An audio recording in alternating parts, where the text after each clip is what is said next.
Hey everybody, looks like we are live. Let's see, we're a lot of focus here.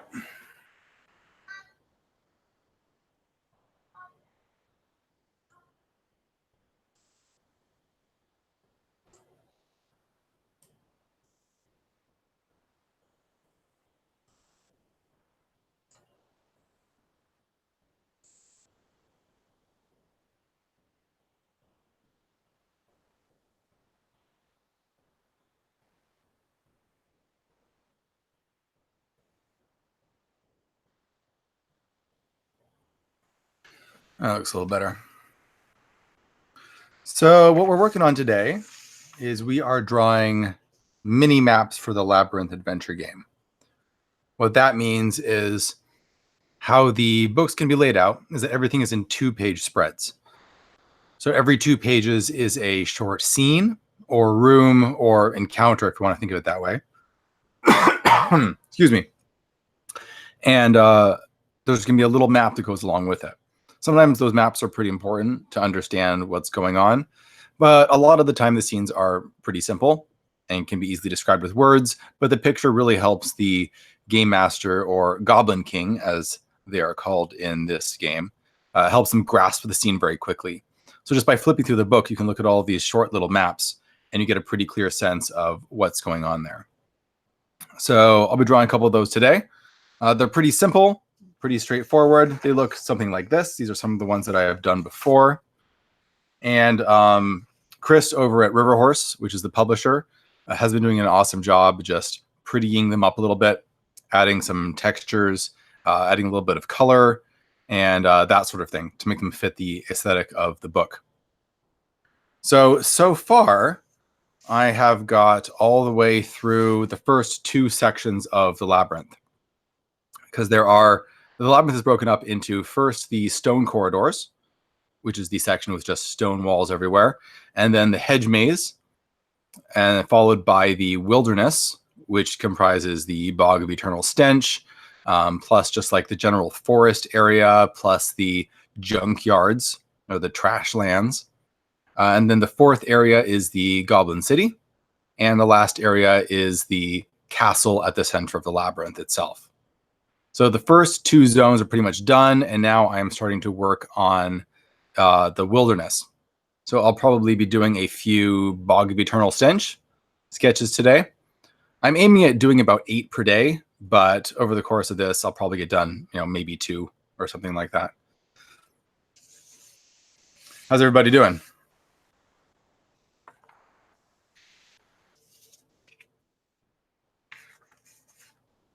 Hi, Lucille. Hi, Michael. Hi, Gannett. Everyone's having a great Sunday. Adjust my camera here. So I use microns for basically all of these. They're fairly inexpensive and they get the job done. Using number 3s and number 1s seems to cover pretty much everything I need them to do. So the first scene that I'm going to start working on here is going to be what's called the dip. So the idea of this scene is you come to a part of the Bog of Eternal Stench and you find a wooden platform that's been set up above the horrible reeking bog, and someone is being lowered from this platform slowly down into the bog. That's punishment for something that they've done. And you can choose to rescue them by fighting the goblins that are lowering them down, or you can let them go, or you can, do whatever you want. It's just an encounter. So I'm sort of get a general sense of what the layout's going to look like here. So there's a lot of trees around it, but I want this area to be kind of like a pond. I'm going to have like a pond shape here. Something like this. I don't know if this is really showing up on the camera, but I have a pond shape. And I'm probably going to have the actual platform sort of set up over here. And over on the far bank over here, what I want to have is like a little throne set up. So this is where, in theory, the Goblin King or Jareth would hang out and watch the dipping ceremony. We can, cackle at the demise of his enemies. We're gonna have like a kind of a stone throne set up over here. Let me make that a bit smaller. Let's see. Let's have the bog sort of trickle off in this direction.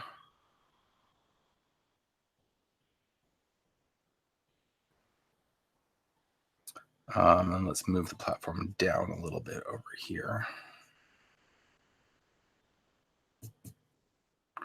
Keeping things very light because I will be, shifting things around as I go. And there's going to be sort of a like a crane or like a wooden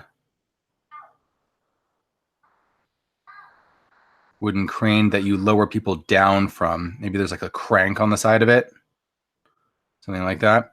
And there's a hole in the middle of this platform through which you lower the victim. Make the platform a bit bigger to accommodate that.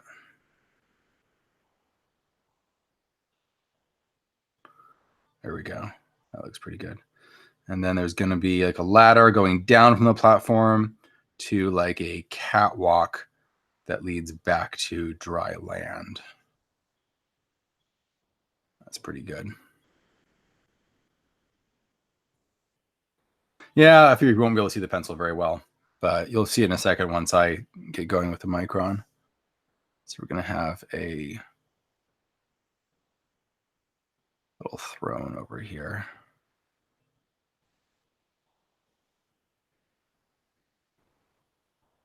Yeah, let me just check my notes here to make sure that I'm including everything that I wrote in this scene.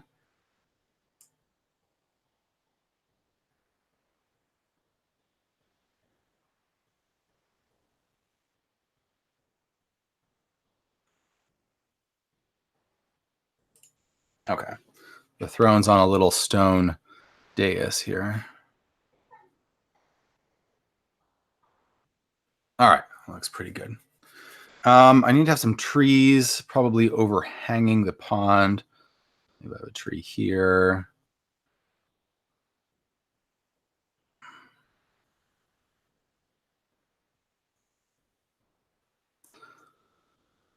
Fairly densely wooded area. It is a bog. I recently learned that there is some important differences between bogs and swamps and fens and so on. Swamps are wetlands that have a lot of like large trees. I believe they need to have to count as a swamp. Whereas a bog does not need to have that, or the shrubs are much smaller, is I think the difference. So I think the bog of eternal stench is more technically a swamp. All right, that looks good enough. Or I've blocked things out well enough that I can sort of start inking things.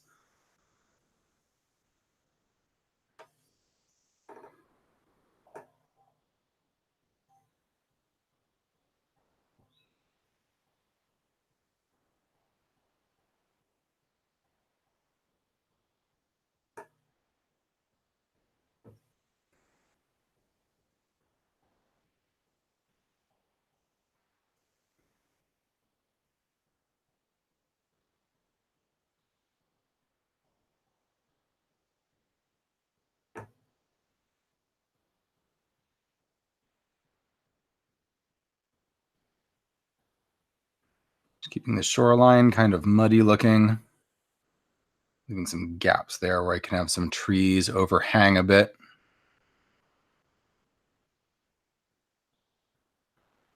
Kind of trickle off scene over there. That looks pretty good. Let's add some trees in here.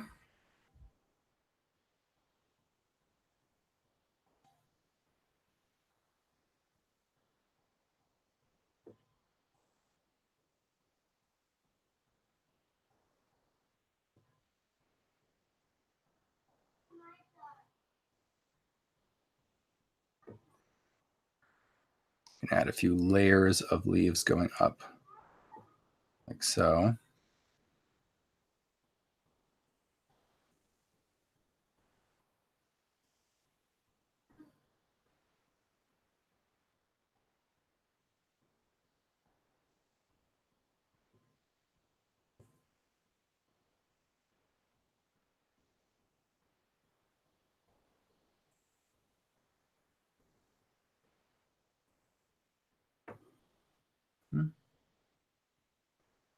Yeah, it could be a marsh or a flooded plain. That's a possibility. Let's draw the little stone dais over here.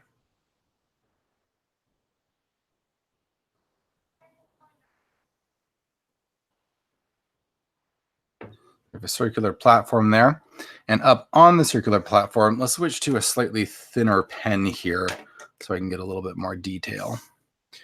We have just this stone throne that's just been built here for the Goblin King. We have a back and these sort of thick slabs of the stone arms. And then we should have the seat right there. I'm keeping the shapes fairly simple, so they're easily readable. And also, these are going to be shrunk down. So you include too much detail, and you end up losing a lot of that once it gets shrunk. Let's make this tree a little bit fluffier.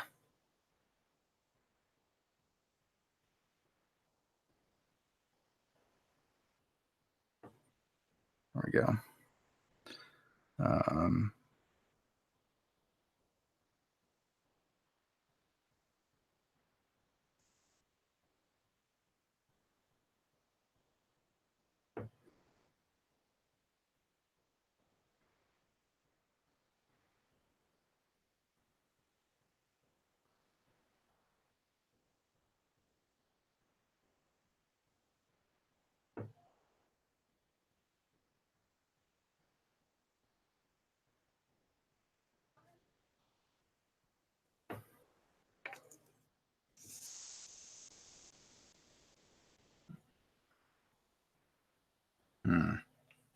Still seems a little bit out of focus.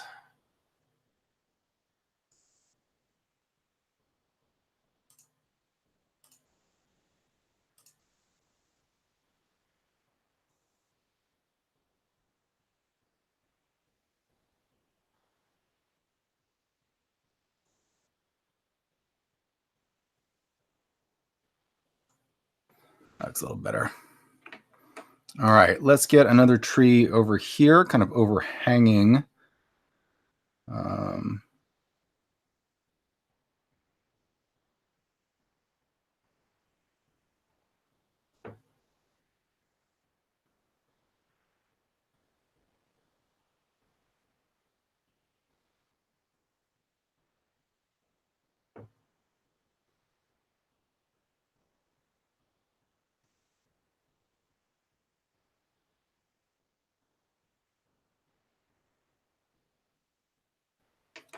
And let's put in the platform. So the platform is right over here.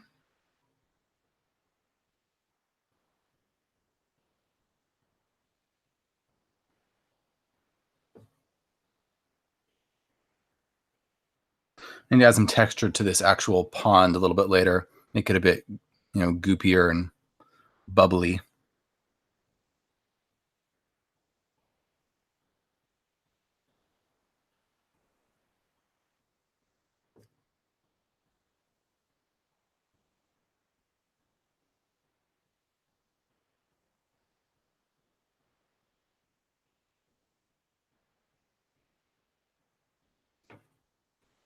There we go. That's the general idea. We have a ladder going down, so I'll write the top rungs right here. And we're going to have a wooden walkway heading back to the land.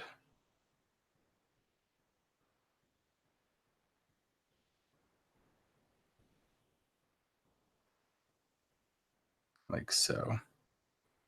Some wooden planks in there. Don't need to get them perfectly even because these are made by goblins. So everything is just kind of rickety and slightly imprecise. There we go. Let's have some kind of pylons on the side here, helping to hold it up. There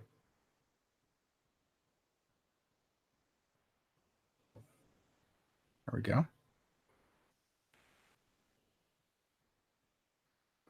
How's the token collection coming along? Pretty well. I have a whole bunch of them over here that have been popping out. So I'll be putting those together sometime soon, probably. A lot of my side projects have really been sidetracked by working on Labyrinth. This should be the last week that I work on it, though. I have this coming week, and hopefully by next Sunday, all of the mini maps should be done. And all the writing is done, and the toolkit that I wrote, which is like 10 or more, 12 pages maybe, of random tables, that is done as well. So the whole project, at least my side of it, is going to be done by next Sunday, hopefully, if I can stay on track. So once that happens, I'm going to really be able to get back into the swing of things with the channel. So I start working on some of my projects and start making a lot more game reviews. I have a ridiculous queue of books that I need to review. People have been sending me stuff, and I feel really bad that I haven't been able to get to it. But this takes priority because I need to get this done. But then I can start digging through that and start reading some of those great books that have been coming in. Really excited to get going on that. And I have a bunch of other fun video ideas I want to get started on. I have some personal RPG projects I want to start writing. All sorts of things that have been slowly building up in the back of my head as I have been working on Labyrinth.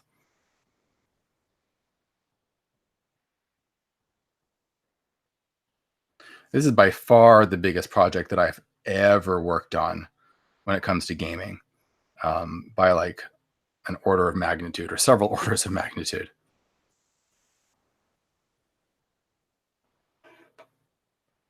What someone recommended, which I thought was a pretty fun idea, was that if you're getting started with D&D, or if you're just introducing people, what you do is you come with like a giant deck of Magic the Gathering cards and like these wooden tokens.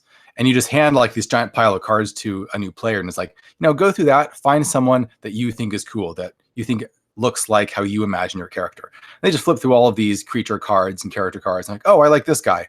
And you just whip out a hole punch, you punch it out, and you just glue it onto a token, and you go, there you go. Right? So you just make them on demand as players want them. I think that would be fun.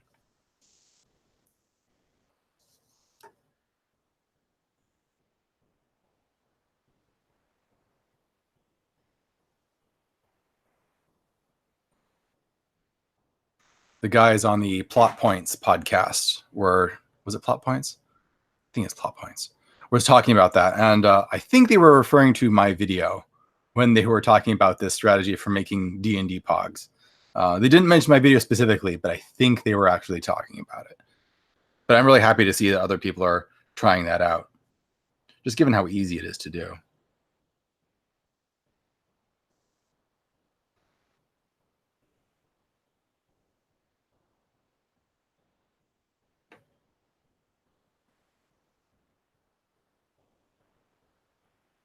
Silent Titans. I haven't read enough of Silent Titans to really have an opinion.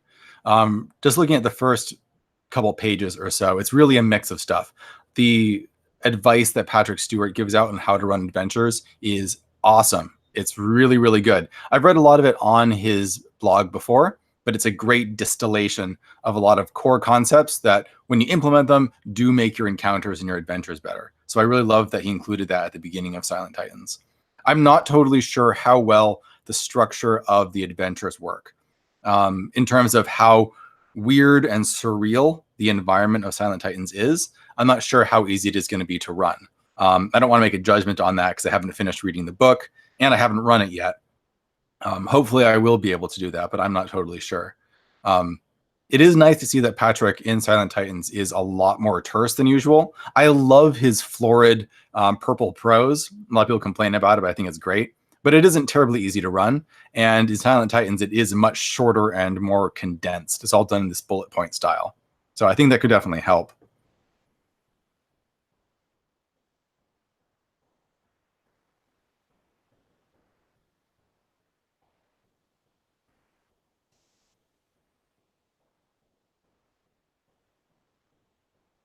Alex says, I want to say thanks because I'm really diving deep into the OSR thanks to your videos.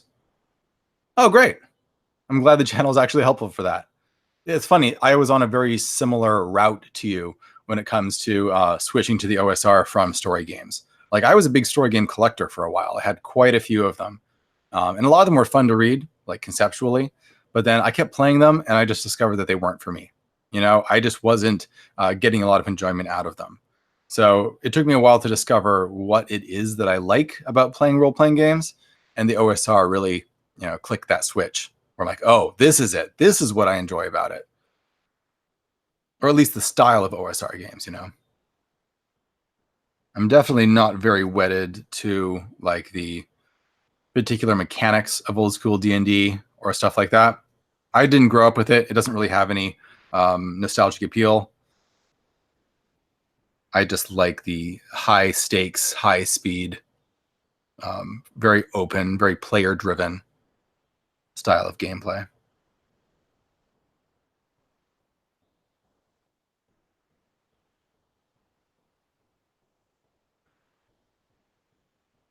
I like weird adventures and weird environments to have adventures in. You know, imagination fuel. And it's a lot harder to get that with story games because so much of the story games are created on the fly at the table. And unless you have a group of extremely just creative people, you're going to have trouble because most people aren't going to be able to come up with content that's as rich and creative as the stuff you see in OSR books and on OSR blogs.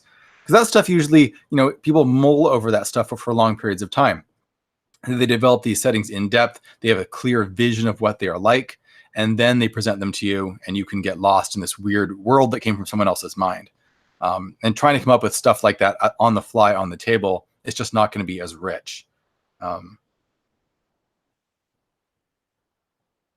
Is this for Labyrinth Lord? No, this is for the Labyrinth adventure game. So it's a adventure game or a role-playing game based off of the Labyrinth movie by Jim Henson back in the 80s, right, with David Bowie. So the backstory is that River Horse Games, which is the company that published the Labyrinth board game and also the My Little Pony role-playing game, have the rights to this. So they are creating a role-playing game for it, and it's made up of lots of individual scenes. And I was hired to write like 90% of the scenes, and as well as draw all of the little mini maps for each scene. So it's taken me months. So there was a period back when I got started writing this where I was writing like a 2-page, you know, adventure or 2-page scene for this every single night. And I did that for like 3 months. So it's been quite grueling, but also just really rewarding. Just forcing myself to be creative day after day after day has really pushed me to do stuff that I wouldn't have done otherwise. I've never completed a project on this scale before. So that's been really great to see that I can do that. Because when it's just me working by myself, I will go really, really slow. So this has forced me to just commit, do something, and move on.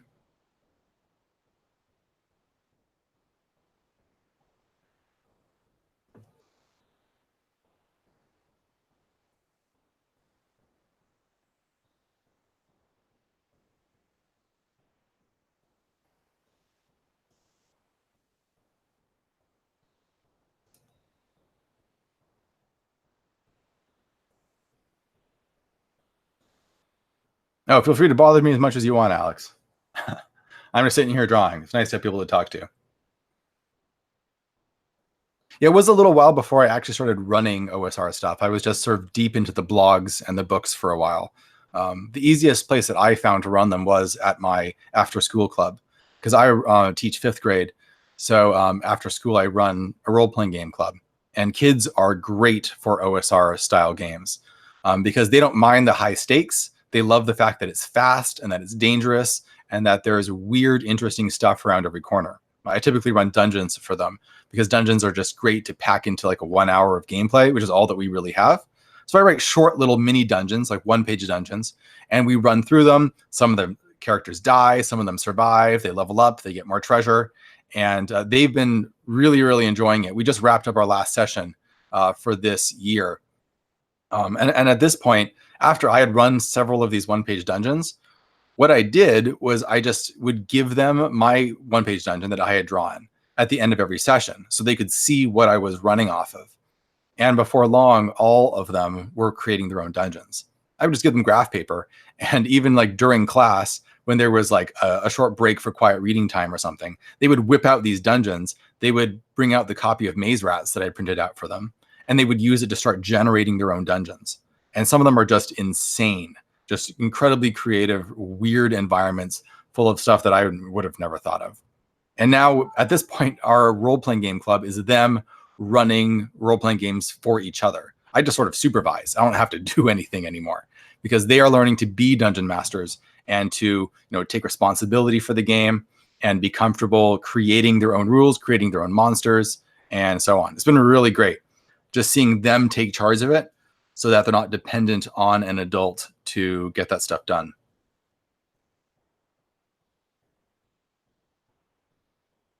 Yeah, established settings are a little bit hard to do. You really have to commit to what the author is thinking if you really want to go with an established setting. I know most people tweak them as they go, but it is very difficult for me as well to run an established setting straight. There's usually a lot of stuff in a well-developed setting that I can steal, but it's hard for me to just stick to one setting for long periods of time. I really like variety in my game, especially when I'm running it. So I want to just recycle through a lot of different, genres and tropes and environments and so on. And if you're just running one setting for long periods of time, that can get a little dull. Also, you start feeling tied down to the vision of the author, and then you want to break away from it because you want it to be your own. But at that point, you start writing your own setting, is what usually happens. Which would I prefer to use to introduce people to role-playing Maze Rats or Knave? So both of them are super simple and good for starting starting people out.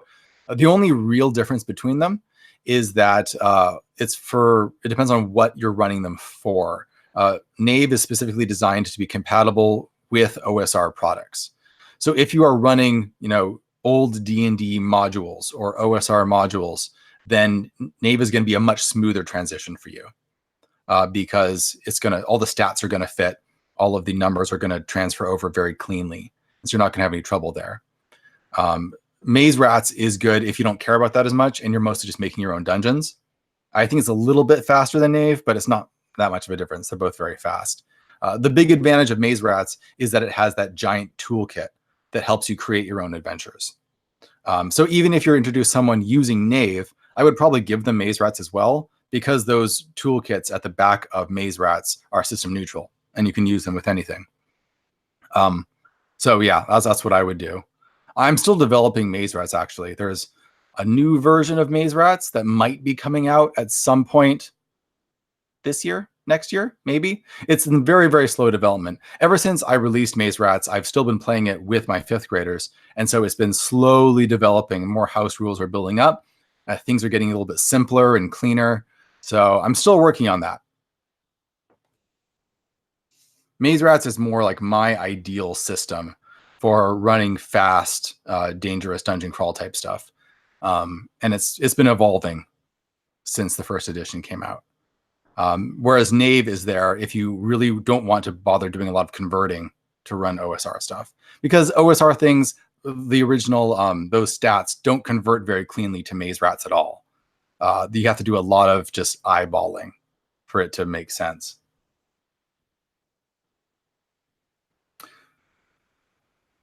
What's my tip for having such a high creative output in such a short period of time?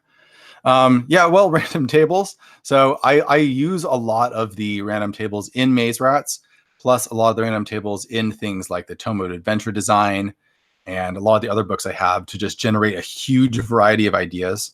I watched the movie Labyrinth, of course, many times and taking notes as I went. And there's a lot of things where it's just like a throwaway line in there or like a quick visual, but it's interesting enough that you can expand it out into something. A lot of it was me making a big list of different kinds of encounters. So not like types of creatures, but just like, what are you doing in this scene? So it's like convincing someone to do something, stealing something, sneaking past someone, rescuing someone, and just making a big list of things like that so that the scenes had a lot of variety. And then I would combine it with other elements from Labyrinth.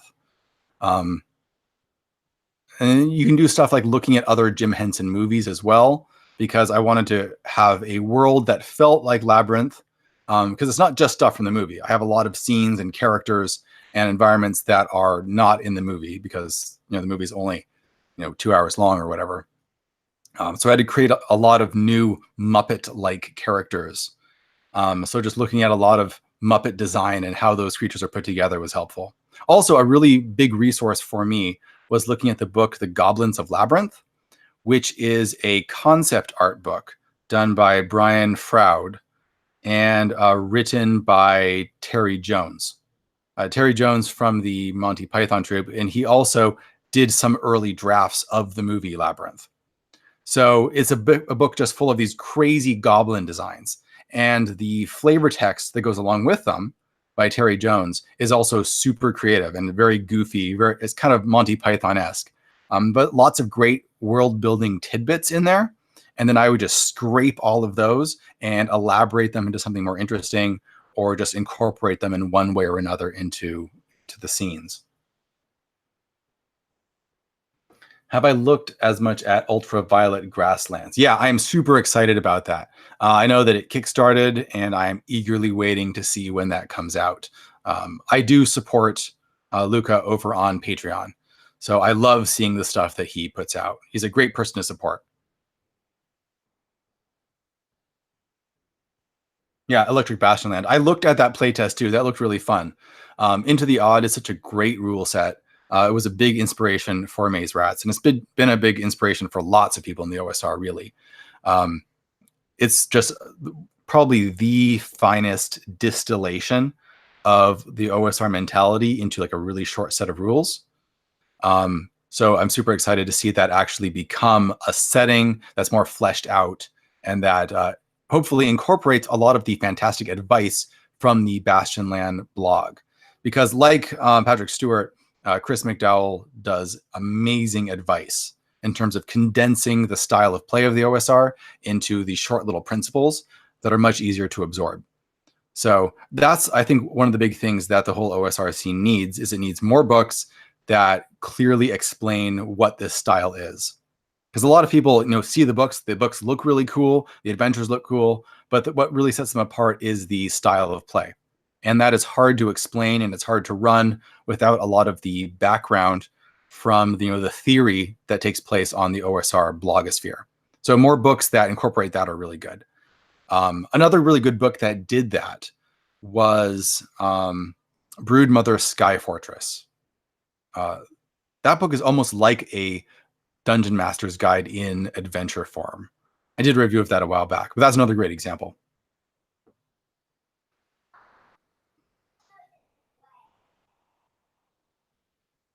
Mm-hmm. Yeah, Terry Jones. And yeah, he worked on Labyrinth for a while. You see his style in the sort of dark but lighthearted tone that Labyrinth has a lot of the time. I really considered, finding out, or if I could make contact with him and just sort of grill him about ideas for the Labyrinth adventure game. But unfortunately, he's not taking interviews anymore. I think he's rather sick, unfortunately. Let's make this pond a bit gloopier. So let's go with a thinner pen here. And this is basically the same trick that I use when I'm doing large ocean maps. You just add some sort of like waves near the shoreline.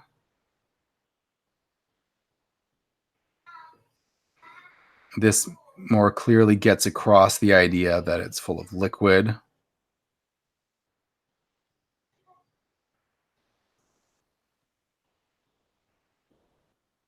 You can even add multiple levels or multiple waves of this stuff.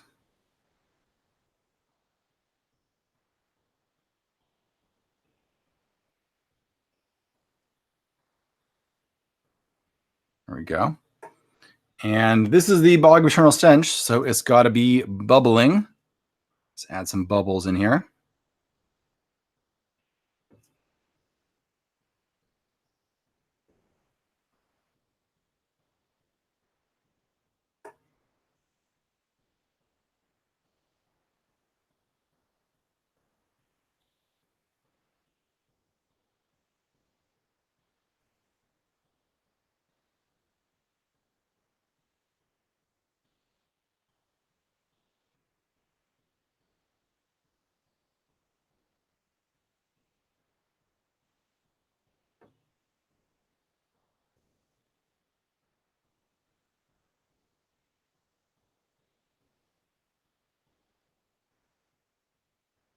Oh, thanks, Gerblash. I think you are the first person to ever tip me on YouTube. So congratulations for setting a landmark.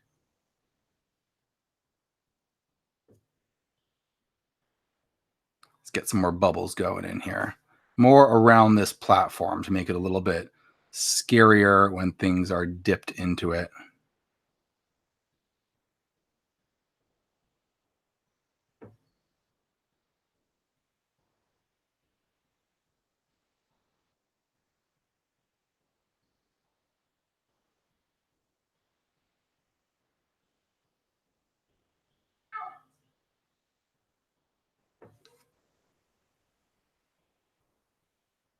Thoughts on other adventure building resources? Just recently came across Runehammer's ICRPG videos. I'm interested in the mechanical dissection of encounter design. Yeah. So Hankrin Furnail over on Runehammer does a lot of great stuff about theory of room design and trap design. I've really enjoyed a lot of his videos. I haven't had a chance to read Index Card RPG yet, but I know that the second edition is out, so I probably should check that out at some point. A lot of his ideas do seem pretty great in terms of speeding up play.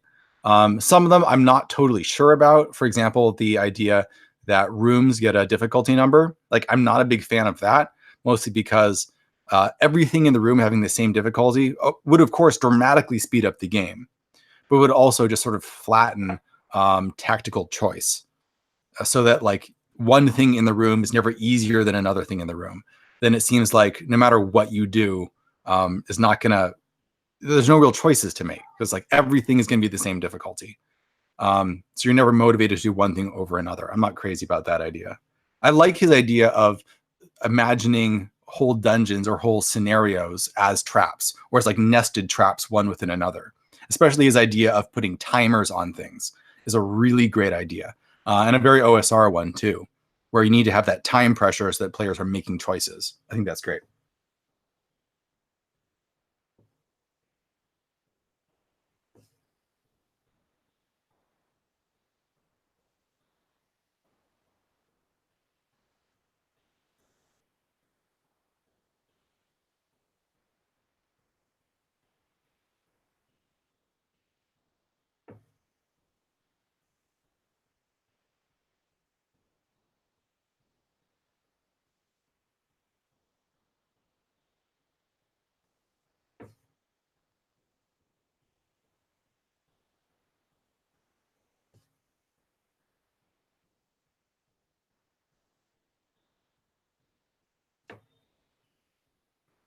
All right, that looks sufficiently bubbly.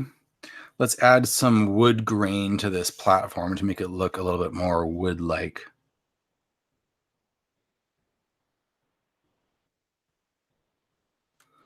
In fact, let's see if I can use my super thin pen. There we go. Let's see if this works.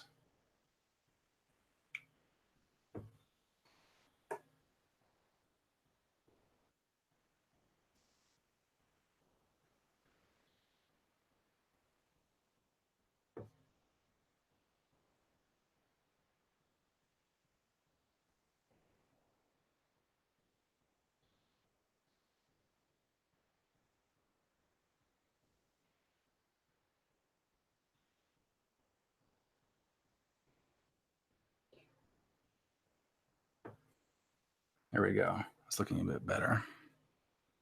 And you add like little knots to the wood. Discovered that can have a nice effect. Makes it look more wood-like.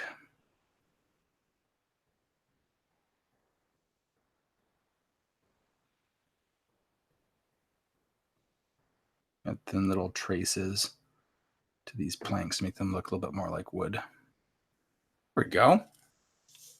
It's looking really good. Now let's see, does it need one more layer of ripples? I think it might.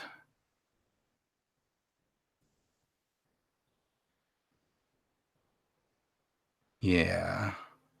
I think it makes it look a little bit more gloopy.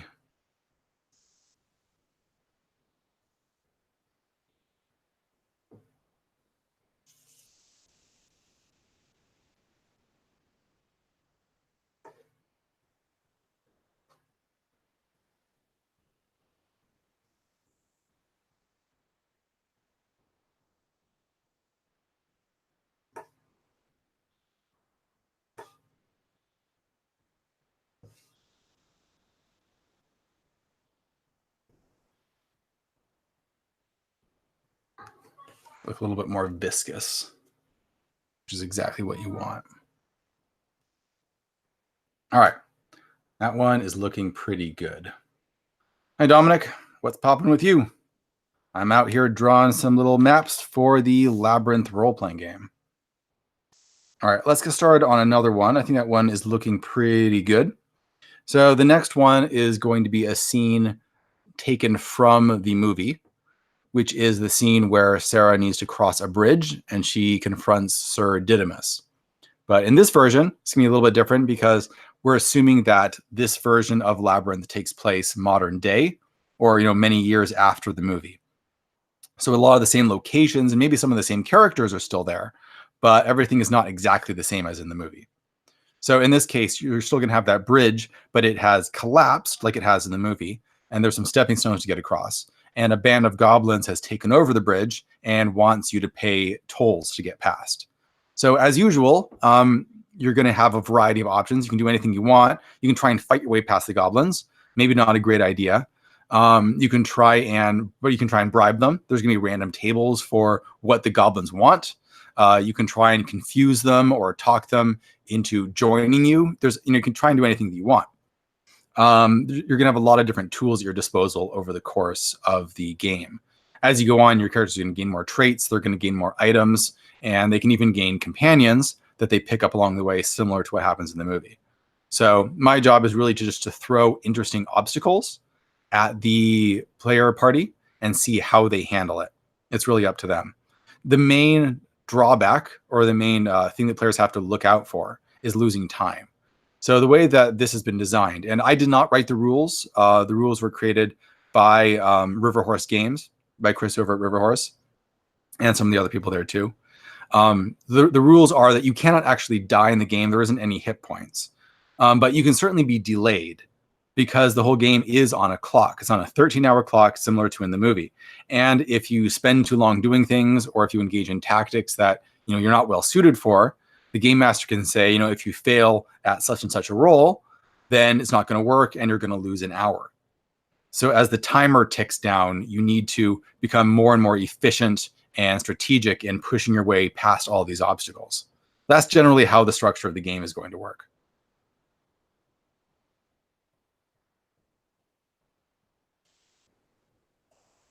What, besides Ultraviolet Grasslands and Bastionland, what are some other OSR settings that evoke these kinds of themes? What themes are you talking about exactly, Ryan?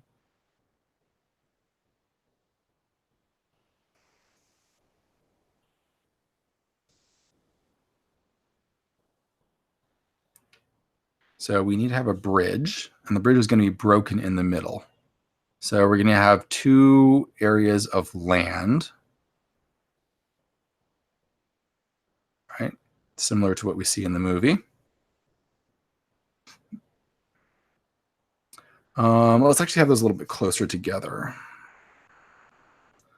So I want the scale to stay roughly similar between these. And there's going to be a bridge. It's going to be quite a heavy stone bridge. Broken off right there with these sort of heavy railings. And then it's going to continue across, start again over here somewhere.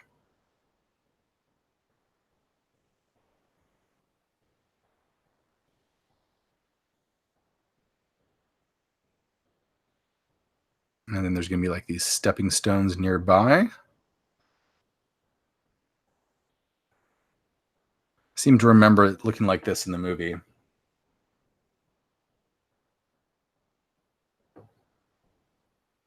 Weird psychedelic stuff and acid science fantasy. Yoon's, yeah, I would agree that Yoon Suin definitely has some of that. That is more traditional fantasy, but it does have a lot of very weird stuff going on in it. I mean, Luca really is the king of that sort of acid fantasy. But another really big one is Chris Kutalek's, or Kutalek, hopefully I'm saying his name right. His Fever Dreaming Marlinko and his Hill Cantons series. I have them right up here, actually. So we have stuff like What Ho Frog Demons, Misty Isles of the Eld, Fever Dreaming Marlinko, and Slumbering Ursine Dunes. So they all take place in a sort of fake Slavic fantasy world. That it's very tongue-in-cheek. There's a lot of very, very weird, again, acid fantasy stuff going on. It's actually referred to as acid fantasy, so that's probably what you're looking for. Any of those could be a really good pick.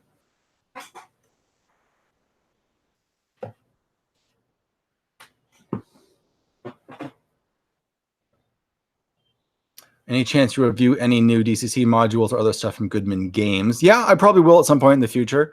I have a giant list of stuff that I might review. Basically, whenever I run into a module, but that looks interesting, I just add it to this list.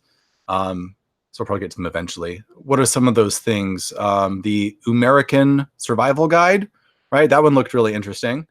I just looked at a new DCC zine, Phantasmagoria. That looked really cool.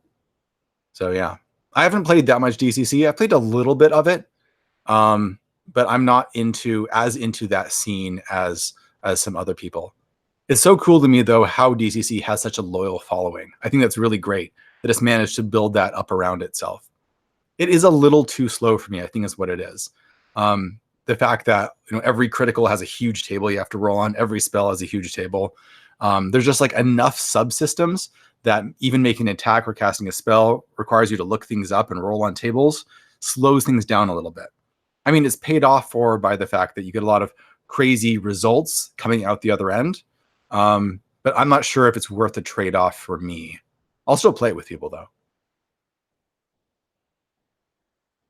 Who's excited for Game of Thrones? Yep, tonight's the final night. Me and my wife are going to be watching that. I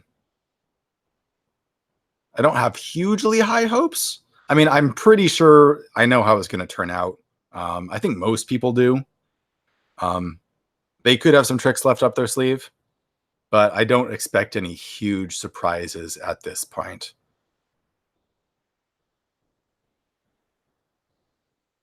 Any good DCC zines? The only one that I've really read is the Phantasmagoria, which I reviewed recently. You can check that out on my channel. I know there's lots of other ones. There's like, what was it? Black Powder, Black Magic. I think that's like Western themed. I believe there's a few other ones as well, but I'm not as hooked into that scene, so I wouldn't be quite as aware. Crawling Under the Broken Moon. I've heard of that one. That one's supposed to be good as well. Have you checked out Emmy Allen's new Deep Morphean Transmissions with Scrap Princess art? Yeah, I've seen some of that stuff on her blog. That looks really cool. I loved the Gardens of Yin, and I still have to review a bunch of other stuff by her. The problem is that I really only do hard copies of books. So if there's a print-on-demand version of her stuff, then I will definitely find a way to review it at some point. But right now, I think Gardens of Yin is the only one that has a physical version. I would really love to do the Stygian Library, because that's like Gardens of Yin that's in an infinite library. That one sounds really cool to me, so I really want to check that out. And what else has she done? She's done like the Wolf Packs and Winter Snow. She's really prolific. She puts out lots of really great stuff. I just wish more of it was in print.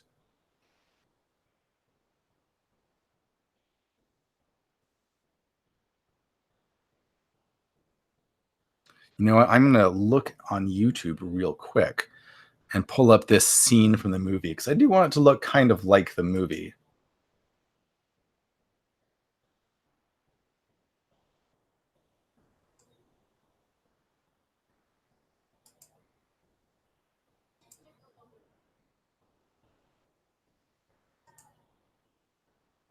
Yeah, so you got the big stone bridge, and then there's the stepping stones that are right next to it. Okay, yeah. This is about right then. I'm trying to get the general layout of the scenes when they mirror something in the movie to be pretty close. A lot of times you can only get so accurate because the movie won't show the environment very clearly, so you have to just kind of guess a little bit. But it's not a big deal, especially since players will fill it in their minds, and the environment will have changed over the 20, 30 years or whatever it's been since the movie came out. Yeah, one of the greatest things about Emmy's blog is her stuff about LARPing, because I've never done LARPing, but she's like seems to be hardcore into it, especially these epic, large scale battles. And her description of how combat works in LARPs, when it's trying to be fairly realistic, has been fascinating, especially thinking about how you would write rules for mass combat and the way that the abstractions that you see in D&D just really don't cover how important certain things are, right? Like shields, of course, being massively important, and like maintaining a battle line where everyone's working together in sync, and the role of morale, where if you break the morale by being more organized than they are, you can win battles without even fighting. A lot of great stuff on her blog about that.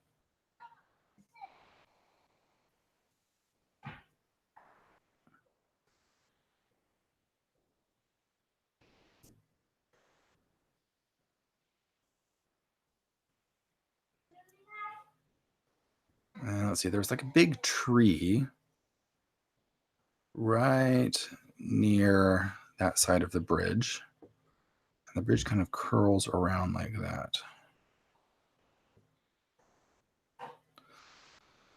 It needs to sort of snap off.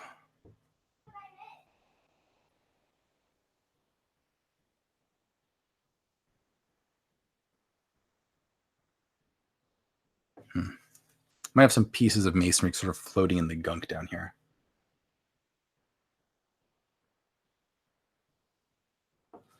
Let's see. Louise says, "Hi, Ben. I'm looking for RPGs that make creative or innovative use of percentile dice mechanics."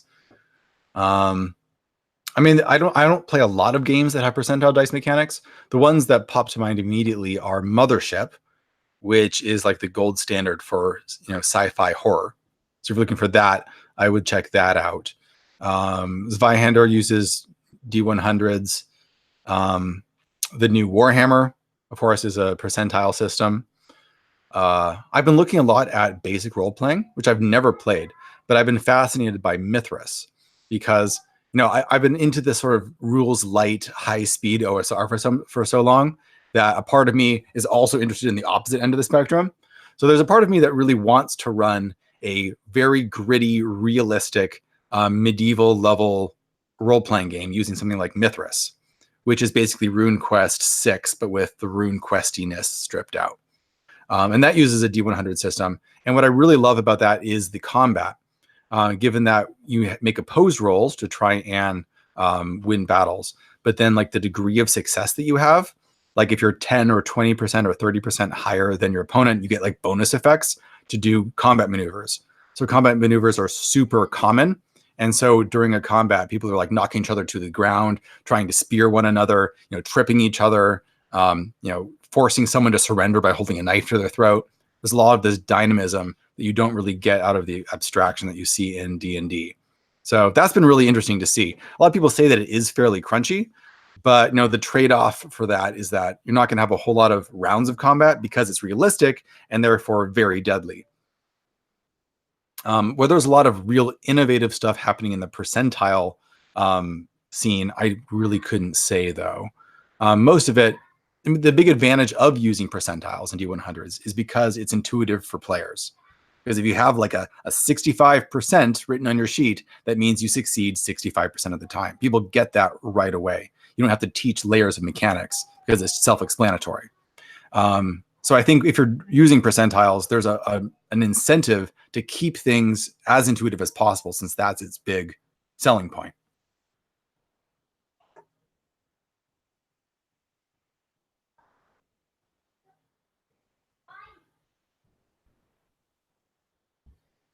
Oh yeah, I'm drawing very lightly on this taco sundae. I can see it just fine. I think the camera just doesn't pick it up very well. Also just saves me on erasing later.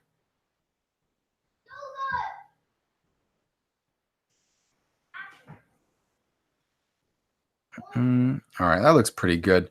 Yeah, let's just go in there. This scene is going to be pretty straightforward. It's just a broken bridge over a bubbly stream. So let's just get right into that. Let's do some of the trees first, because I want to have a lot of tree overhang in this area. So let's do those.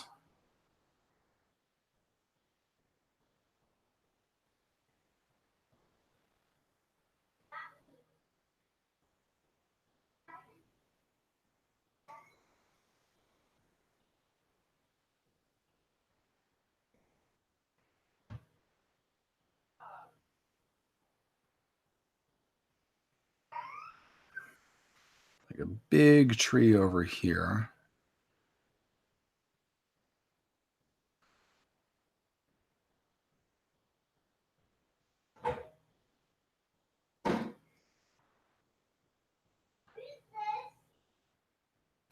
This would be the tree that Sir Didymus pops out from behind when Sarah encounters him in the movie.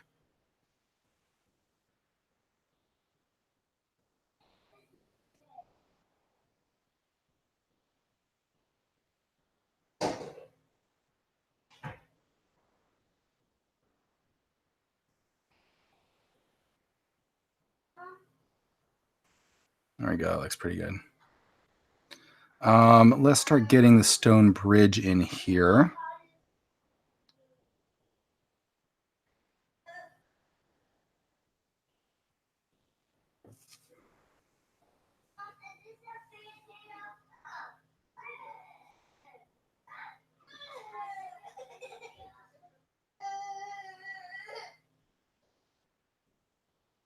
And sort of broken off on one end. Goes off behind that tree there. Might add some like cobblestones in there later. Let me see. I need to look down at this from the top so I can get the line straight. So this is going to go straight across. Should go right about to there.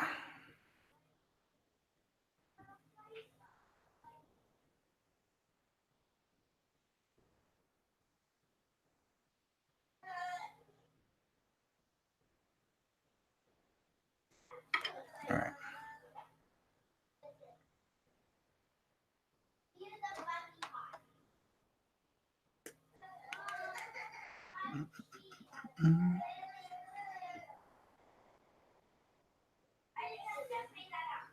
Hi, Samantha. How you doing? You getting all your homework done? No being on YouTube. Go do your homework. My students are invading the chat. This is horrible.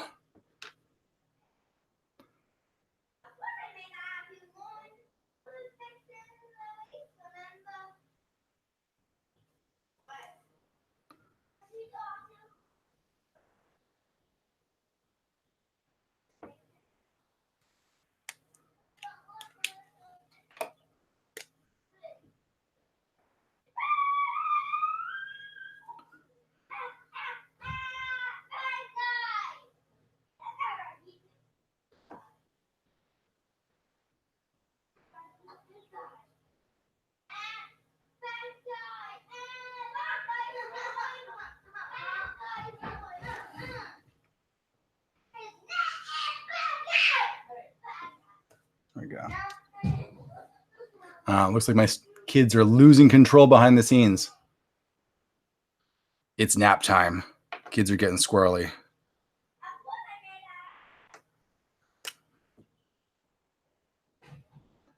Let's add some riverbanks over here.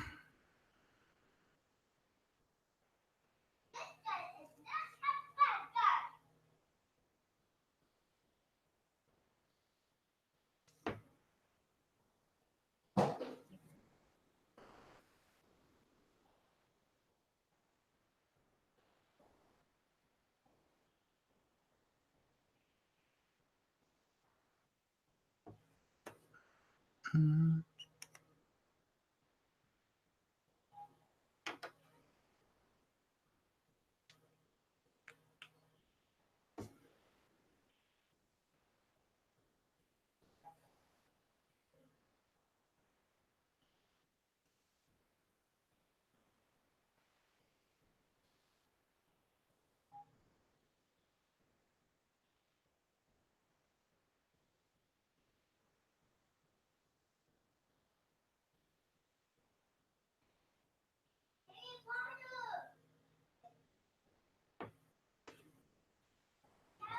we go. We got the stepping stones going across there.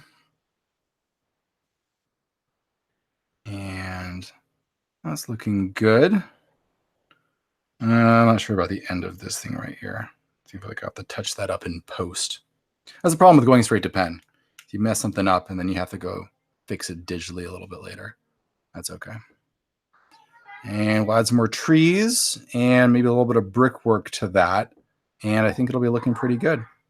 So anyway, it's been about an hour. So I think I'm going to wrap it up here. Hopefully you guys all enjoyed this little preview of what some of the little scenes in the labyrinth are going to look like. I have so many other ones. Like this one is a heist where you have to invade an art museum and steal some paintings. I got ones like you have a dueling scene with a lot of weird obstacles. You got an orchard full of magical fruits. You have topiary that may or may not be alive. You got all sorts of crazy stuff. Jamie Wolf says, hey, just wanted to let you know that I found your videos looking up map techniques. Running my first campaign in 6 or 7 years, filling the map of the world as we go. That is awesome. Yeah, it turns out, which is really interesting, that the map tutorials that I did are by far the most popular videos that my channel has ever made, even though I'm not really making them anymore. I guess this is the first one I've done in quite a while.